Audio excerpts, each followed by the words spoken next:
Sindh assembly जो तक PS78 Sindh जे पुठिते पियल इलाइक़नि मां हिकु लेखियो वेंदो हो। हिकु त समुंड जो साहिली इलाइक़ो, ॿियो वरी मामूल जे शाहराहनि खां हटियल इलाइक़ो हुजण सबबि हिन इलाइक़े खे सियासी सतह ते घणे भाङे नज़रअंदाज कयो वेंदो हो। पर बाद में पीपल्स पार्टी हिन इलाइक़े खे फोकस में आंदो ऐं हाजी अली हसन ज़रदारी खे हिन तक तां MPA जी चूंड विढ़ण जी टिकट ॾिनी।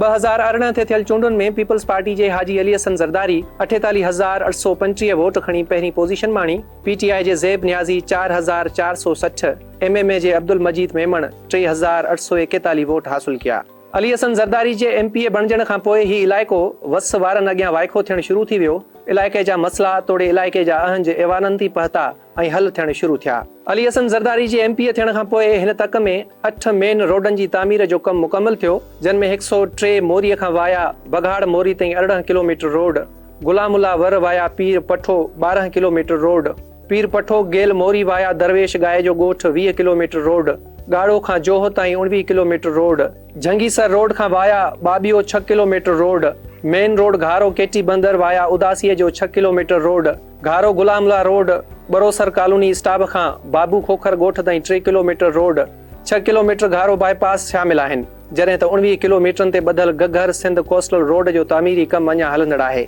अहिड़ी रीति अली हसन ज़रदारी गुज़िरियल 4 सालनि में मुख़्तलिफ़ ॻोठनि खे पाण में तोड़े शहरनि सां मिलाइण वारियूं रोडनि जूं केतिरियूं ई रिथाऊं मुकमिल करायूं, जिन में ॻोठ अब्दुल करीम चांडियो जो 5 किलोमीटर रोड, सांवलपुर खां सूमार मांजरियो जो 5 किलोमीटर रोड, ॻोठ वाहिद बख्श जलबाणी जो 4 किलोमीटर रोड, मार्शला होटल खां 3 किलोमीटर रोड, शाहपुर खां उदासीअ ताईं 6 किलोमीटर रोड, खलीफा मेमण स्टाफ खां शेशन गन मला स्टाफ ताईं 4.5 kilometre road, main road Gharo Keti बंदर सोडो खान बघियाड़ टाकाणी स्टाफ ताईं 3 किलोमीटर रोड, मेन घारो केटी बंदर लधिया स्टाफ खां ॻोठ रईस अली बख्श हुदियो ताईं 6 किलोमीटरनि ते ॿधल रोड, वरवाया इस्माइल शोरो रोड शामिल आहिनि। ही रोड MP अली हसन ज़रदारी पंहिंजी ज़ाती निगरानीअ में मुकमिल कराया आहिनि।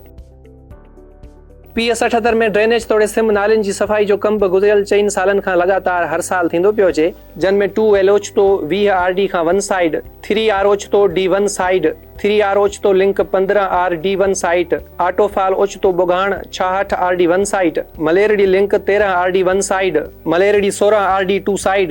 1L Ghorabari link RD 14 1 side, Jarar केंट 16 RD 1 side, south Sakro L 18 RD 1 side, Udero Lal drain 25 RD 1 side, 1L Ghorabari 28 RD 1 side, outfall Ghorabari खानाणी नाले, जरार केट पिरजाड़ियुनि जे घरनि वटां साइफल ऐं किरियल वाटर कोर्स, उडेरो लाल ब्रांच जे साइफल 1L ओचितो 0 खां 12 RD 1 साइड, 1R ओचितो 0 खां 16 RD 1 side, link of 1R गाढ़ो 0 खां 9 RD 1 साइड, 1L ठट्टो ब्रांच 0 खां 15 RD 2 साइड, 3L घोड़ाबारी आउटफाल 0 खां 42 RD साइड, आउटफाल घोड़ाबारी 110 खां 122 RD 1 side, 4L ठट्टो 6 RD single side ऐं 23R ड्रेन पीर पठो शामिल आहिनि। इन खां सवाइ PS78 में हाजी अली हसन ज़रदारी जे करायल कमनि में सवें ॻोठनि खे बिजली ऐं गैस जी फराहमी वारा मंसूबा शामिल आहिनि, जेके पिणु मुकमिल थी विया आहिनि।